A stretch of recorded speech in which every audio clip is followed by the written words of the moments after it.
আজকে খালিশপুরে বিএনপির জনসভায় বিএনপির দলের প্রধান কি দুঃসাহস নিয়ে আমাদের আমিরকে বলেছেন মিথ্যাবাদী। উনি মুফতি সেজে গেছেন, উনি ফতোয়া দেয়, উনি বলে কিডা মুনাফিক কিডা কাফের, উনি লন্ডন থেকে সেই ফতোয়া জারি করতেছেন। এই আসন্ন নির্বাচনকে সামনে রেখে শুধু এই ডুমুরিয়া ফুলতলা নয়, সারা দেশের গ্রামে গঞ্জে শহরে নগরে পাড়া মহল্লায় রিক্সাওয়ালা, দিনমজুর, দোকানদার, ফেরিওয়ালা যেখানেই জিজ্ঞাসা করা হয় আগামী নির্বাচনে আপনারা কাকে ভোট দেবেন, নির্বাচনে দেশের পরিস্থিতি কি, প্রায় সকলেই বলছেন আমরা আমাদের স্বাধীনতার পর এই 54 বছর অনেক মার্কায় ভোট দিয়েছি, আমরা এবার পরিবর্তন চাই, আমরা দাঁড়িপাল্লায় ভোট দেব। দাঁড়িপাল্লার পক্ষে এই জাগরণ, এই জোয়ার দেখে আমাদের বিএনপির বন্ধুদের মাথাটা একটু খারাপ হয়ে গেছে। আপনারা টের পাচ্ছেন তো? এত মাথা খারাপ হয়েছে। জামাত ইসলামী আর 10 দলের পুরুষদের সামনে দাঁড়াবার সাহস তাদের নেই। এখন আমাদের নারী কর্মীদের গায়ে তারা হাত তুলতেছে। দেখতেছেন তো অন্তত 10-15 জায়গায় দাঁড়িপাল্লার পক্ষে আমাদের মা বোনেরা যখন যাচ্ছে তাদের বাধা দিচ্ছে, বোরখা খুলে নিচ্ছে। সোশ্যাল মিডিয়াতে দেখবেন যেটা বেশি ভাইরাল হয়েছে, একজন সাদা বোরখা পরিহিতা মা দাঁড়িপাল্লার জন্য যাচ্ছেন, তাকে টেনে ধরে তার হেজাব বোরখাটা খুলে নেওয়া হচ্ছে।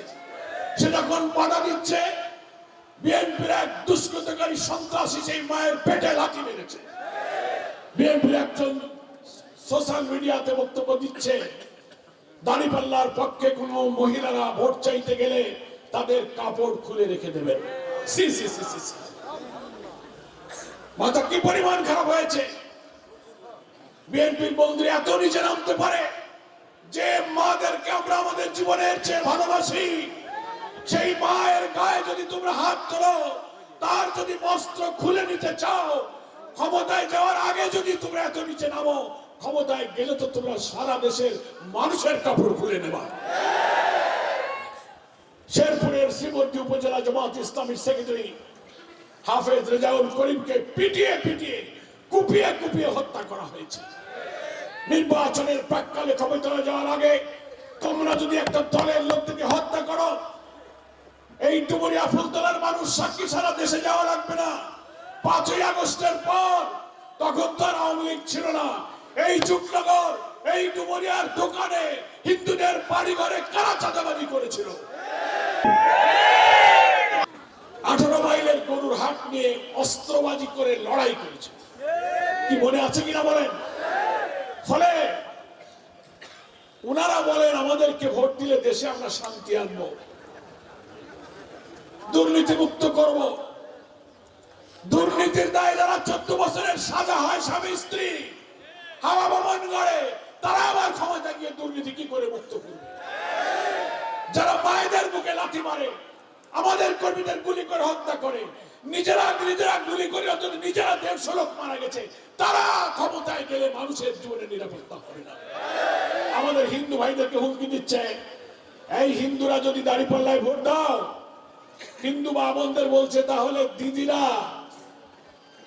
তোমরা শাখা সিঁদুর পরতে পারবে না, বোরকা পরে হিন্দুদের ঘরে বসে থাকা লাগবে। দাঁড়িপাল্লার জোয়ার থেকে যখন পায়ের তলার মাটি সরে যাচ্ছে, মিথ্যা আবল তাবল বলা শুরু করেছে।